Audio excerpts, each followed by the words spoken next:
ನಾವು ಎಲ್ಲರಿಗೂ ಬೇಕಾದಂಗೆ ಇರಬೇಕು ಅಂತ ಹೋಗಬಾರ್ದು. ನಮ್ಮಂಗೆ ಚೆಂದಾಗಿ ನಾವು ಇರೋದಷ್ಟೆ. ನಾವು ಮಾಡೋದು ಎಲ್ಲರಿಗೆ ಹಿಡಿಸ್ತದಂತ ತಿಳ್ಕೋಬಾರ್ದು. ನಾವು ಮಾಡೋದು ಸರಿಯದ ಅಂತ ಗೊತ್ತು ಮಾಡಿಕೊಂಡು ಇದ್ದು ಬಿಡೋದು, ತಿಳ್ಕೊಂಡು ಬದುಕೋದು. ನೀವು ಬೇಕಾದ್ರೆ ಕಷ್ಟ ಮಾಡ್ಕೋರಿ, ಬೇಕಾದ ಕಟ್ಟು ಮಾಡ್ಕೋರಿ.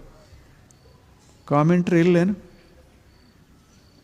ಈಗ ಮುಪ್ಪು ಆಗಿರಿ ಅಂತ ತಿಳ್ಕೊಳ್ಳಿ, 60 ಆಗ್ಯಾವ, ನೀವು ಹೆಂಗೆ ಬೇಕಾದಂಗೆ ಕಷ್ಟ ಮಾಡ್ಕೋರಿ, ಹೆಂಗೆ ಮಾಡ್ಕೊಂಡು ನಾನು ನೋಡು ಅಂತಾರೆ.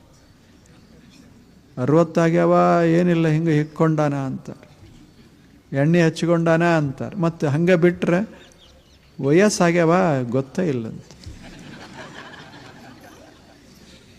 ಹೆಂಗೆ ಮತ್ತು ಏನಾರೇ ಮಾಡೋದು ಅದು ಹೇಳಿ. ಹಚ್ಕೊಂಡ್ರೆ ಹಂಗಂತಾರೆ, ಹಂಗೆ ಬಿಟ್ಟರೆ ಖಬರಿಲ್ಲ ಅಂತಾರೆ. ಮಾಡೋದೇನು ಜಗತ್ತಿನ?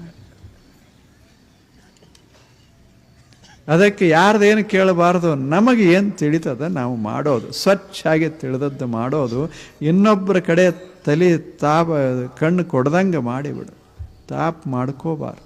ಮತ್ತು ಯಾರಿಗೂ ಬಹಳ ಹಿಂಗೆ ಮಾಡ್ರಿ ಅಂತ ಹೇಳಬಾರ್ದು. ಯಾಕೆ ಹಂಗೆ ಅವ್ರು ಮಾಡೋದಿಲ್ಲ. ಮಾಡದೇ ಇದ್ದರೆ ತಲೆಗೆ ತಾಪಾಗ್ತದೆ, ಅವ್ರಿಗೆ ಮಾಡೋಕ್ಕೂ ಆಗೋದಿಲ್ಲ. ಅವ್ರ ಇಚ್ಛಾನೇ ಅವ್ರಿಗೆ ಪೂರೈಕೆ ಮಾಡಲಿಕ್ಕೆ ಆಗಿಲ್ಲ. ಇನ್ನು ನಾವು ಹೇಳ್ದಂಗೆ ಅವ್ರು ಯಾಕೆ ಮಾಡ್ತಾರೆ? ಇದು ಸತ್ಯ, ಜಗತ್ತಿನ ಸತ್ಯ. ಇದನ್ನು ತಿಳ್ಕೊಂಡ್ರೆ ದರ್ಶನ, ಆವಾಗ ಸಮಾಧಾನ. ಶೋಕ ಆಗೋದಿಲ್ಲ, ತಾಪ ಆಗೋದಿಲ್ಲ.